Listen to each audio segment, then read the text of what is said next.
sit down at the piano and work it out? Lyrics, you can write any place. Normally I draw little pictures as well, like little sketches and just like cartoon that just bring to mind a certain way of thinking or what I was thinking about, and then I expand on it when there's nobody around. I get distracted too easily if there's people around to actually put pen on paper, but normally you can get things together. And then if I fall into a piano or something, I play really badly like this. It's just enough to get a melody going, and then I put it over to the experts, which is the other guys, and then we make music. Yeah, right.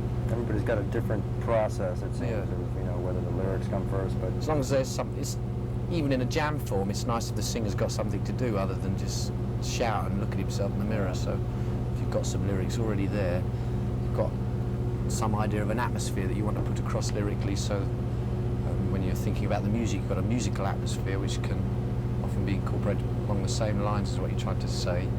What's the most conducive atmosphere for you to write? Are you coming from melancholy or from good feeling? When you feel good, do you write more? Or? No, it's ups and downs. Everybody has ups and downs. Sometimes if you go really down, it's like a real squodgy trampoline. And that's where the enjoyment of being depressed is, because you think, right, nowhere else to go but back up again. So if your pen's in your hand at the time, it's quite useful. Get some long lines. So you just turn around and read them when you're finished. Yeah. Tell us about the girls on this trip now, Si. Are the guys getting taken care of?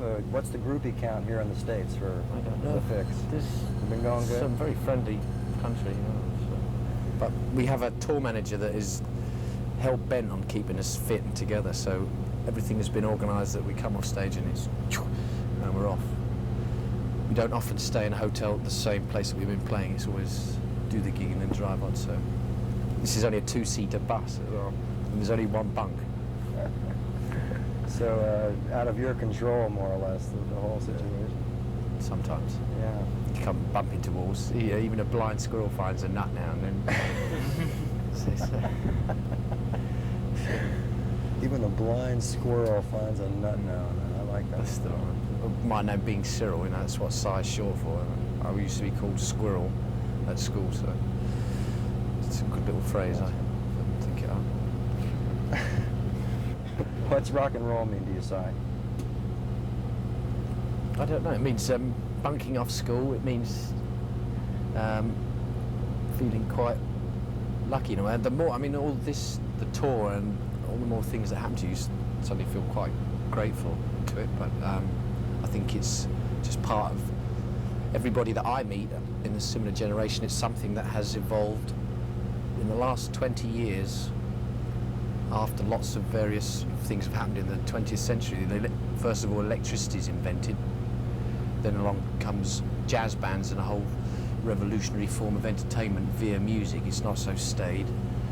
A couple of wars thrown in, and then you end up with a generation that isn't quite sure on what to draw from artistically or technically. So you have rock and roll anyway. Yeah. It's a very off-the-wall situation, but off the wall is a good way of expressing yourself lots of times. Oh, absolutely. The extremes of both. Yeah, it does have an off-the-wall quality that shouldn't really go, but which is what New Wave thing was about.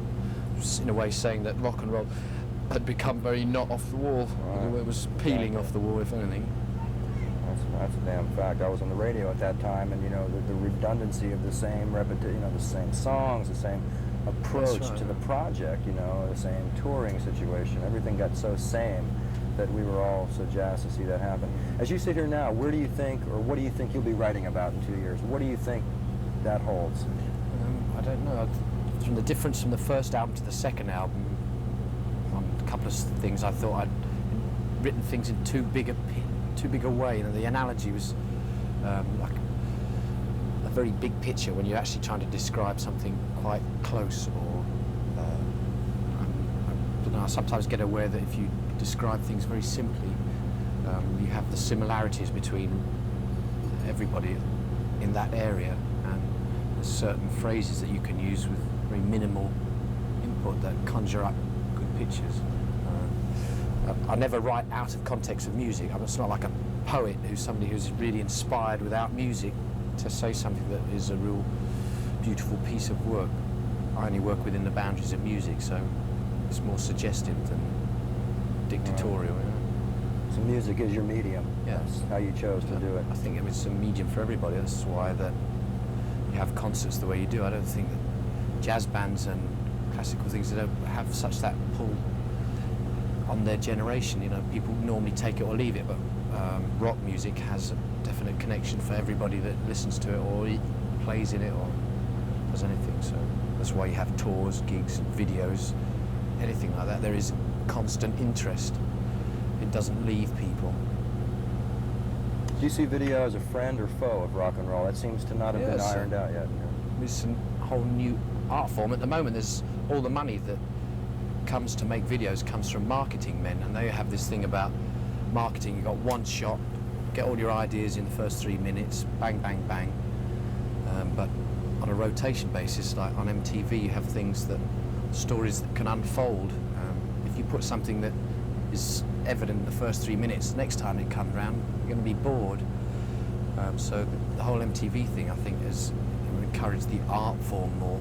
And okay, people in bands are very naive of the technical facilities involved in it, but it's more important that they learn how to put across their initial inspiration in some way, rather than allowing just a total professional setup that's used to making soap commercials and videos. You tend to have cutting corners around ideas to get the effects out. Right? That seems to be the ideal thing that you've got, that Rupert Hine is your record producer and producing your videos. That's so he's right. quite in touch with He's a very sensitive person, so it's quite easy to have an informal discussion, and you don't ever feel as if you're venturing into something that's over your head. At least you feel you could at least deserve to be there for a little while, even if you're going to muck up.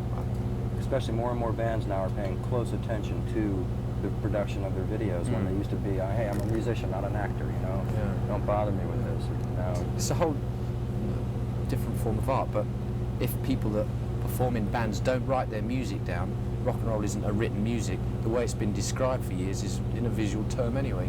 Hey, I'm playing this, you sing a line like Blue Suede Shoes or something, that's a visual line. The way songs come about by musicians, they talk in visual terms, so they're there all along. Along comes video, and you might as well put those visual ideas down as well. which song on the new album, Reach the Beach, are you going to be videotaping? We've done one for Saved by Zero, which is Saved the by single Zero, right. at the moment.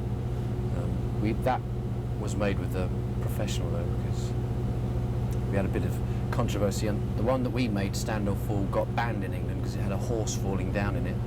They said it was too violent an image, so the guy was convinced that it was because we hadn't used any professional involvement, real strong stuff. So we got Brian Grant came to make a video for us for Saved by Zero, and we discussed briefly a picture board, but not in any way great extent that we had done. But it was a chance to learn to see how they worked under the thumb. Well, I mean, we liked the video, but then we went and made another one on our own straight afterwards. That was the deal. We said we'll do that if you let us do the next one on our own again. So we made one for One Thing Leads to Another, about a quarter of the cost. Oh, really? Built our own sets and stuff, and it looks really quite mad. Why did they ban it for a horse falling down? There's a lot of horse lovers in England, Okay. and it wasn't. The thing was alive at the end of the video anyway. And there was the Falklands were on at the time, and you had pictures of guys going, "Oh, I'm dying," every 2 minutes on the television. And then on comes a horse, just supposedly rolling around. I thought, but too violent. So, Okay, I guess we got to wrap here. You got to get back. Yeah. Would you let me do one more thing? We have our owner, our company. If you can look at the camera and say, "Blow me, Chuck." blow me, Chuck. Yeah, we'd appreciate that, because it's a little private thing. Blow me, Chuck. Great. There you go. Deal. Okay, so I gotta. Yeah, I gotta have him sign this. No, that's it. Thank you. So I need your John Hancock here, if you don't mind. This lets us sell tapes to Japan and all these. This wants to sell tapes to Japan. Today's the 16th. Today is the 16th. That's true. The only thing, can I run it past Bob? Oh yeah, sure. Absolutely. You want me to run it by Bob? Or? Yeah, every time I sign it. Okay, it doesn't I'll see take it to doesn't Bob. spell. I'm sure he's off right now. Sure. Thank you, sir. Thank you. Nice We'll to see you. This is the guy that'll be trotting around on stage. Very well spoken. One of the more articulate interviews. Okay, I started out with these bar bands in the Bay Area, and then This is my story. Okay. We have to do it like